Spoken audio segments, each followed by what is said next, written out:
Hi there, I'm Leanne from Reboot Mindset Coaching, and I want to give you some really actionable tips today on how to make leadership easier because let's face it, it's a tough gig. It really is. And that's why I'm wearing my referee jacket today because sometimes that's what you feel like, isn't it? You feel like you are a referee between warring parties or people who just aren't getting along, but you're busy.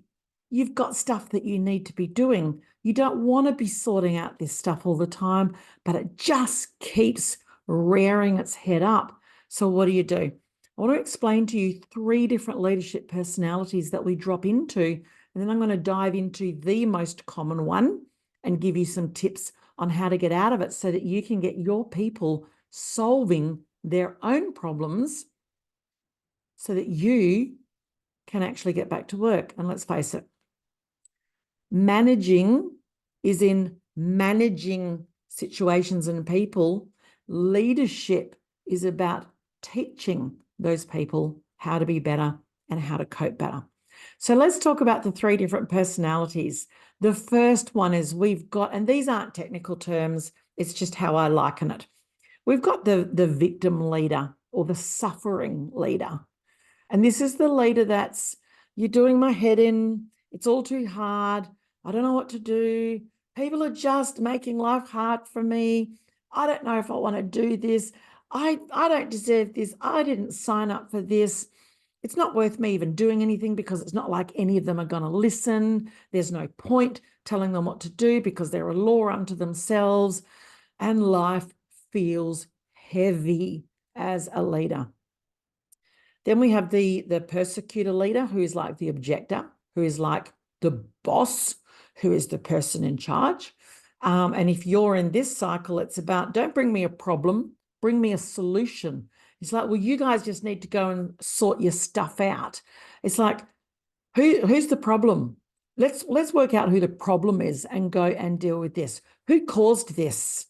And when you're in this role as leader, you're just continually seeing problems. And in fact, when solutions are presented, it's a case of, oh, no, we tried that. It's not going to work. I'm okay. You're the problem. If that was different, then everything would be easier. This is what's making me feel this way. And it's hard because you are just coming up against big brick walls all the time. Then we have the one that I want to talk to you about today, because this is where probably 95% of my clients fall into, who are leaders. And this is the rescuer leader, the servant leader. And this is the leader that wants everyone just to get along, wants everyone just to sort stuff out, wants to deal with stuff, save stuff, and actually creates dysfunction. If you are a rescuer leader, a people-pleasing leader, this is going to hurt. But you're also enabling dysfunction. You are rewarding dysfunction. You are creating dysfunction. The great news, you don't know you're doing it, and it's definitely not intentional. You just don't know what you don't know. So how do you know if you are a rescuer leader? Well, it's going to look like this. People will come to you and say, this is what's going on. This is what this person's doing. This person's doing that, or they're not doing this, blah, blah, blah, blah. And you're going to say, okay, I'll have a word with them. People are going to come along to you and say stuff that you don't agree with, that you think is either immature or petty or wrong. But as a rescuer leader, you're just going to go, that's no good. And you're going to allow these people to rant away because, well, you don't like confrontation, which is something that you tell yourself all the time. When you are a rescuer leader, you are going to be the middle person all the time. You are going to feel like you're going to have to choose a side.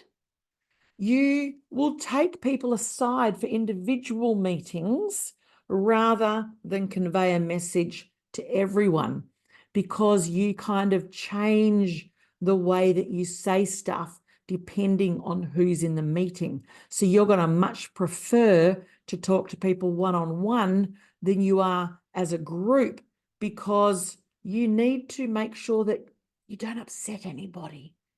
You need to make sure that you are liked, that you get to say it the way that you want to say it. But what does this do? It creates factions.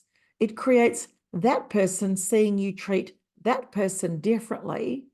You get absolutely no respect as a leader, and you don't know how to deal with anything. So you avoid, you put your head in the sand, you say things like, it's just who they are. And you think it's a personality conflict. And you spend your entire workday putting out fires. What happens if you're the one that's creating the fires without even realizing? And that's because you don't know what you don't know. So here's a tip for you.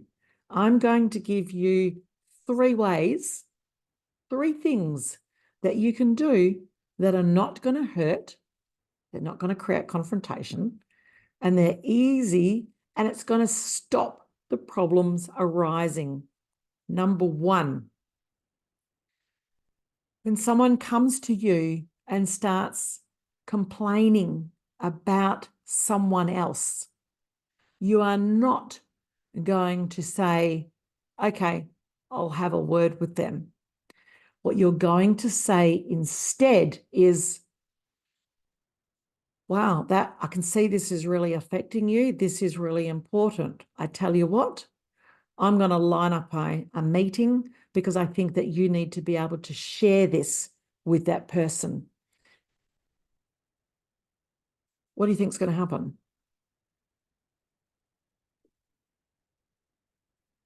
That person's probably going to say, don't worry about it. I'll just be the bigger person. There's no point. It's not like they're going to listen to me anyway. And they're going to walk off. Which tells you that that other person was never actually the problem. This person just needed you to value them, to make them feel good. So that's the first thing. You are not going to solve people's problems. You are not going to solve people's problems. You are going to help them solve them by showing empathy. Wow, this is really difficult. I can see this is having an impact on you, and it's important. Then you are going to create an opportunity for them to be accountable for it by saying something like, I'll create a meeting because it's really important that you get to say this to that person. Or, this is really important what you're saying. I tell you what, I'll give them a call because we need to have a word with them about this. I'll make a time for you to go and see them now. And if you like, I'll come with you. If the other person is going to say, then you've done 2 things. Firstly, you have realized that it was actually never a problem. And secondly, you are going to make it uncomfortable for people to complain to you because you're going to show an interest and make them accountable for it, which they're not going to like. The great news is that if this person is genuine in what they feel and they genuinely want to solve the problem, they're going to jump at your chance to go and have a talk to that person direct, because they're going to go into that and say, yeah, I do want to solve it with you. Because a lot of people much prefer to talk about people than to them. And you are enabling that because you're listening to what they're saying to you, and you're not actually creating an opportunity for them to talk to the person. Secondly, the second thing that you're going to be doing is you are going to be asking questions to get a better understanding of what it is that people are experiencing. Because what normally happens is people will come to you and say, this is the problem. And then you will reply with what you think they should do. And do they do it? Rarely. So instead of giving them advice, instead of telling them what you think they should do, you're going to do this instead. Someone comes in and says, we can use the same scenario. So-and-so, oh, I found that so-and-so is not really being productive, or so-and-so has not done that report, or so-and-so did this. You are going to ask questions and say something like, okay, I want to better understand what it is. Can you give me some more information? Oh, well, they're just treating everyone like shit. They're just not doing their job. Keep asking the questions. Well, that's no good. Can you tell me specifically what they're doing that's not doing their job? Oh, I don't know. They're just slacking off. Okay. Can you tell me what it is that they're doing that makes you feel that they're slacking off? Well, they're just not doing their work. And you can say, so what is it that they're doing specifically that makes you believe that they're not doing their work? See, what's going to happen is you're just getting a better understanding and you're showing an interest in what they're saying without buying into it and without rewarding. Because here's what's actually happening. Most people will come to you with a diagnosis, something that they're assuming. They're going to come to you and report an assumption. They're not doing their job. They're not valuing people. They're disrespecting people. They're treating people like shit. They're having a lend. They're being awful. They're controlling. They're micromanaging. Not one of those things is helpful because that's an assumption that this person's made by looking at a behavior and diagnosing what they think it means. And not one of those things is helpful. So when you hear people making an assumption about what people are doing, you are not going to rescue them by saying, oh, yep, okay, I'll go have a word with them, or I'll go sort it out, or maybe you should do this, or if I was you, I'd do that. No, you're going to actually get to the root cause of the problem. Like, what is this other person actually doing that's made you think that? And that's called curious questioning. And it's the way to nip everything in the bud. So what is it that the person's actually doing? Oh, blah, blah, blah, blah. Okay. What are they doing that makes you think that? Blah, blah, blah, blah. Okay, so what are they doing that makes you think that? Again, the same two things are going to happen. Either they're going to go, oh, look, don't worry about it. It's fine. I'll just find a way to deal with it. I'll be a hero, and they'll walk off. Which tells you that they actually don't want to be accountable for what it is that they're feeling. They just want to blame somebody. But when you get really curious about, I want to understand, they get pissed off because, no, I just want to say how that person is making me feel this way because they're the problem.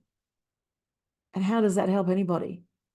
But when you curiously question and want to know more, they're either going to go, forget it, which tells you that actually it was never a problem, or B, they're going to say, well, they did this.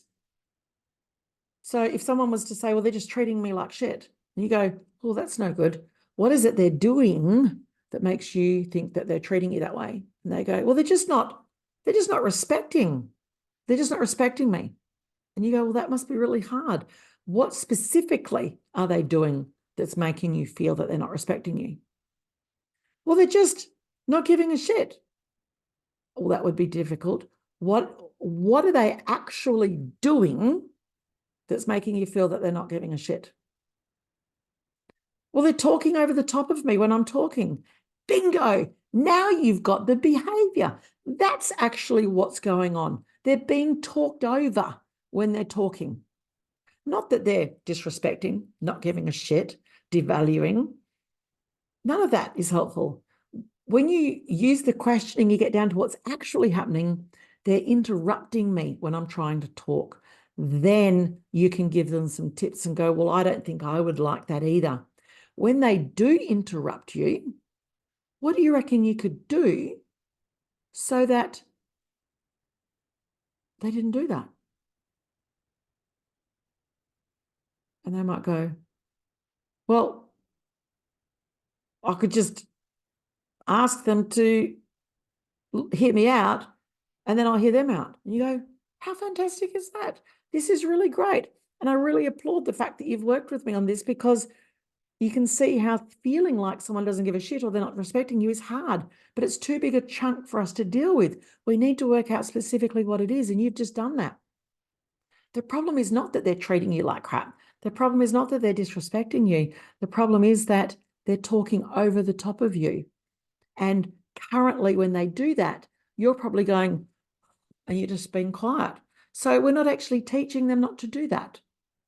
What's a better way that we could approach that so that when someone does interrupt you, what's a really positive, helpful thing that we could do that teaches people not to do that? That person then brainstorms with you, and that is leading. That is leading, because you're not solving it for them. You're teaching them to solve it themselves. So the third thing that you're going to do is something really, really simple. Because when you're in the rescuing leadership mindset, you're a fixer. You are a fixer. And if you're not fixing things, then, well, what does that mean about you? You probably wouldn't even know what that feels like. So when someone comes to you with an issue, you're not going to solve it. You are not going to give them suggestions on what they could do. You are going to go through the other two steps. You're going to say, this is really important. I'm going to create an opportunity for you to actually share how you're feeling. If they come back again, you're actually going to be saying, help me understand this more, what they're actually doing, like I just told you before. Then when they come to you in a heated state or an emotional state or a confused, frustrated, overwhelmed state, you're going to say this one thing. What do you need? Full stop. Not what do you need from me? Not what do you need me to do? Narrow it down, because all of those, you're taking it back on again. You're being the rescuer leader. Acknowledge what they're going through. This is really hard, like we have before. This is really hard. I can see this is having an impact on you. What do you need? And they're probably going to say something to you offhanded, because remember, we don't often get asked that question, so we don't know how to answer it. So we will generally answer it with sarcasm. Expect it. The first response is usually going to be something along the lines of, I just need everyone just to bugger off and leave me alone, or just pull their heads in and just do their job. Allow that, and then keep going with the same thing and go, that would be really great. So what could you do to get that? Ask them these questions. So what do you need? What could you do to get that? What help do you need? What's the first step? How are you going to do it? You want the other person to be going, because that is leading. If you can inspire your people to go, and start thinking, that right there is hashtag nailing the leadership. Stop telling people what to do and start inspiring them to learn what to do. Stop taking people into separate meetings so that you can change how you say things so that you don't get in trouble. Stop going and solving other people's problems. Stop being a sounding board for people because it's just easier than speaking up. Stop allowing that sort of behavior by not being nasty, but by doing these 3 things: acknowledging and showing an interest. I can see that this is, so step 1, I can see that this is really having an impact on you, and I want to help you with that. So I'm going to line up a meeting so that you can have an opportunity to talk to this person because I feel it's important.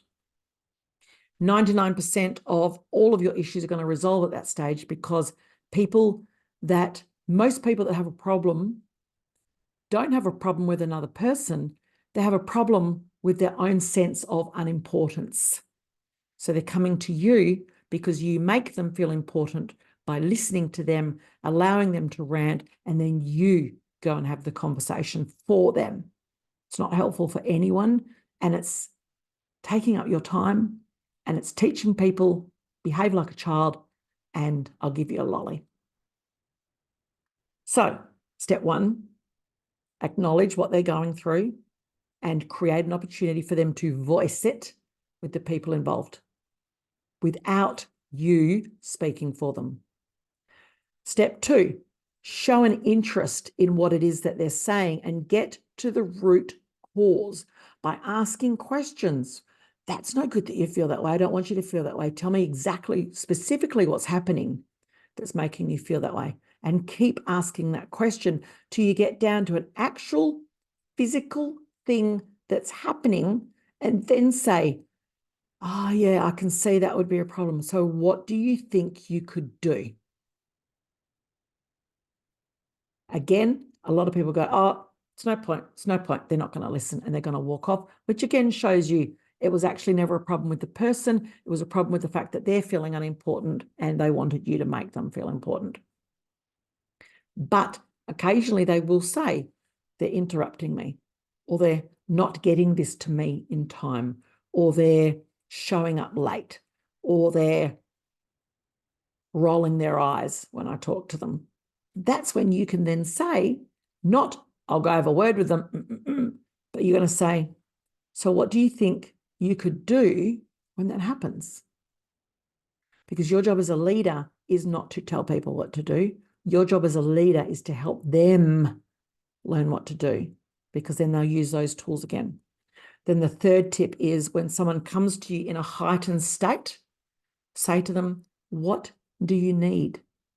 And be aware that they're not going to know how to answer that question, because us humans, we don't get asked that. We don't even ask ourselves that. What we think we need is for other people to change so that we can have what we want, which just creates the problem. What do you need? I need other people to just do this. Okay? What is it you think you could do so that they do that? Start pulling it apart with them. Curious questioning will solve everything for you if you are a people-pleasing leader. If you are a person that is always putting out fires, solving problems, trying to get people to get along, because what you're really doing, you're being the parent, which by default pushes everyone else into the child position, and they'll act accordingly. Dealing with people is scary. Dealing with people is hard. We often don't know how to do it, so we don't. You're put into a leadership position and you're taught how to do schedules and budgets and goal setting and all that sort of stuff, but you're not taught how to do people. So you are leading people through all of your own insecurities and bleeding them onto them, which means that you're creating the dysfunction. If you have dysfunction in your team, it's not because of your team, it's because of the example that you're setting as a leader without even realizing. You can lead a team with absolute zero confrontation. If you believe that you need to confront people, you're doing it wrong. Leadership, when it's done right, creates more time for you and less work for you. Your team will get along with each other and they'll want to stick with you instead of sticking it to you. If you would like some support on how to embrace a better way of leadership, I would love to take you through a session to throw some tips around with you so that you can understand how you are making a really simple thing so incredibly hard. And the reason I know how to do this is because I learned how to do it myself, because I did everything hard. You can find me at rebootyourlife.com.au. I would love to come and teach you, your leaders, and your teams how to get along with each other without needing anyone else to change, but by being accountable for what's really going on in us in a way that does not hurt. It's actually kind of fun. Rebootyourlife.com.au. And I'd like to ask you, do you align with the people pleaser leader? Do you think that you're a people pleasing leader? Are you exhausted?